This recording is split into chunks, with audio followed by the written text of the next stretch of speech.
বাঁকুড়া ভূমি সমাজ ভাষাকে দ্বিতীয় রাজভাষার স্বীকৃতি, জাল সার্টিফিকেট বন্ধ করা সহ বিভিন্ন দাবিতে ভূমিজদের মিছিল বাঁকুড়ায় এবং মিছিলকে জেলা শাসকের দপ্তরে ঢুকতে বাধা দিলে উত্তেজনায় রাস্তা অবরোধ। ভূমিজ ভাষাকে দ্বিতীয় রাজভাষা হিসাবে স্বীকৃতি দেওয়া এবং আদিবাসীদের আদিবাসী হিসাবে জাল সার্টিফিকেট প্রদান বন্ধ সহ বেশ কিছু দাবিকে সামনে রেখে আজ জেলা শাসকের দপ্তরে ডেপুটেশন ডাক দেয় আদিবাসী ভূমিজ সমাজ এবং ভৈরবস্থান মোড় থেকে মিছিল করে জেলা শাসকের দপ্তরে যান ভূমিজরা এবং জেলা শাসকের দপ্তরের সামনে ব্যারিকেড করে মিছিল আটকে দেয় পুলিশ, আর তাতেই এলাকায় উত্তেজনা ছড়িয়ে পড়ে।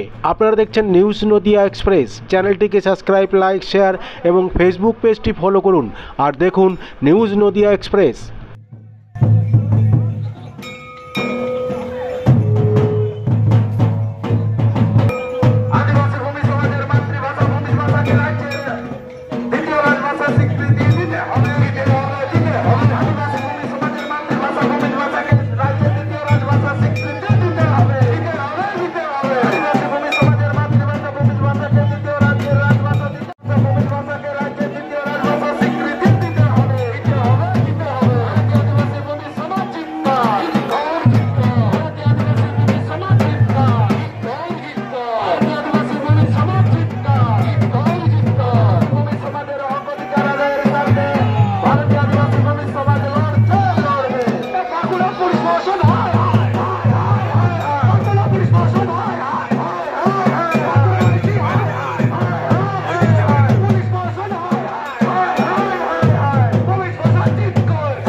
আমাদের এই ধর্ণা প্রদর্শন চলবে, এখান থেকে উঠছে না।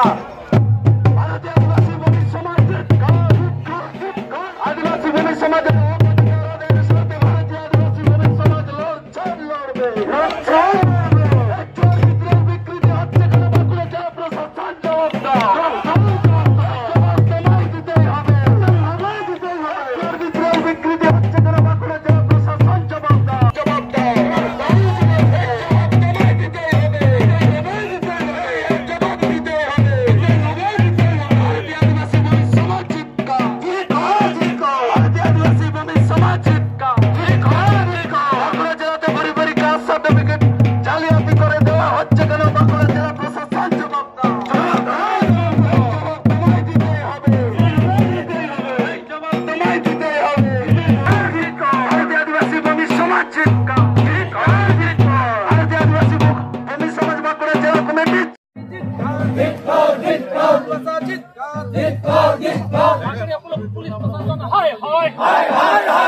ভারতীয় আদিবাসী ভূমি সমাজ আজকের ডেপুটেশনের মিছিলকে আটকানো কেন হলো? পুলিশ প্রশাসন জবাব দেন। এই বাঁকুড়া পুলিশ প্রশাসন হায় হায়, এই বাঁকুড়া পুলিশ প্রশাসন হায় হায়। এই আদিবাসী ভূমি সমাজের কোন ডেপুটেশনের মিছিল আটকানো হলো কেন? পুলিশ প্রশাসন জবাব দেন। এই আজকের কোন ডেপুটেশনকে আটকানো হলো কেন? পুলিশ প্রশাসন জবাব দেন। এই বাঁকুড়া পুলিশ প্রশাসন হায় হায়। আদিবাসী ভূমি সমাজ বাঁকুড়া জেলা কমিটির উদ্যোগে আমরা আদিবাসী ভূমি সমাজের বিভিন্ন দাবি দাওয়া নিয়ে আমরা ডিএম শাসকের দপ্তরে এসেছি এবং প্রায় 200 মিটার দূরে পুলিশ প্রশাসন অমানবিকভাবে আমাদের সেই মিছিলকে আটকে দেয়। আমরা এই মুহূর্তে এমন একটি চৌরাস্তার মধ্যে রয়েছি, রেড ক্রসের চৌরাস্তাতে আমরা বসে পড়েছি, কারণ এত মানুষ কোথায় বসবে। এবং আমরা প্রশাসনের এই অমানবিক আচরণ দেখে আমরা বিস্মিত ইতিপূর্বেও আমরা বহুবার বাঁকুড়া জেলা শাসকের দপ্তরে এসেছি আমাদের দাবি দেওয়া নিয়ে, অথচ সেই সময়ে এই ধরনের কিন্তু পুলিশ প্রশাসনের আচরণ আমরা কিন্তু দেখি নাই, যেটা আজকে দেখলাম। কারণ এত ভয় প্রশাসন পাচ্ছে কি করে? এই সামান্য মানুষদের বা এই একটা ডেপুটেশনের মানুষকে যদি পুলিশ প্রশাসন দেখে ভয় পায়, তাহলে আগামী দিনে এ রাজ্যে বা এই জেলাতে যদি আরো ভয়ঙ্কর কাণ্ড ঘটে, তো পুলিশ তাতে কি পদক্ষেপ নেবে? ফলে আদিবাসী মানুষ, সহজ সাধারণ মানুষ, তারা নিজেদের হক অধিকারের জন্য জেলা শাসকের দপ্তরে এসেছে।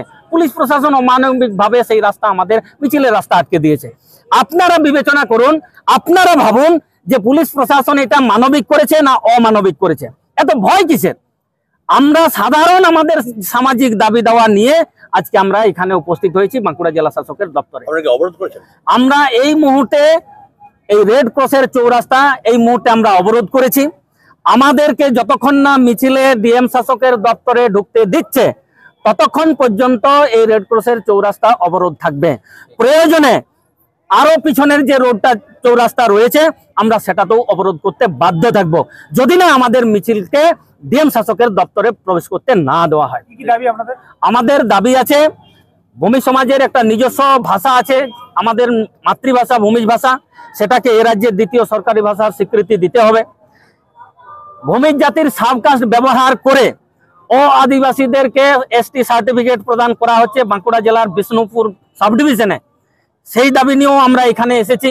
আমাদের জাহের থান এবং আমাদের পারম্পরিক হারসালি সংরক্ষণের জন্য সরকারি যে সহযোগিতা, সেটা করতে হবে। আমাদের ভূমিজ জাতির পূর্বের যে জমির কাগজ, সেই পর্চাতে জাতি উল্লেখ থাকতো, ইদানিং কিন্তু জাতি উল্লেখ থাকছে না, যে কারণে আমাদের জমি অন্য হাতে হস্তগত হচ্ছে। ফলে আমরা চাইছি যাতে আমাদের জমির পর্চাতে জাতি উল্লেখের ব্যবস্থা করা হয়। এবং ভূমিজ বিদ্রোহের মহানায়ক গঙ্গা নারায়ণ সিং এর জন্ম জয়ন্তীতে সাধারণ ছুটি ঘোষণার কথা আমরা দাবি রেখেছি। চুয়ার বিদ্রোহের মহানায়ক রঘুনাথ সিং এর জন্ম জয়ন্তীতে সাধারণ ছুটি ঘোষণা করতে আমরা দাবি রেখেছি। পাঁচবাঘা মোড়ের থেকে যে রেল ব্রিজ নতুন হয়েছে, সেই রেল ব্রিজের নামকরণ শহীদ রঘুনাথ সিং এর নামকরণের দাবি নিয়ে আমরা আজকে এখানে উপস্থিত হয়েছি।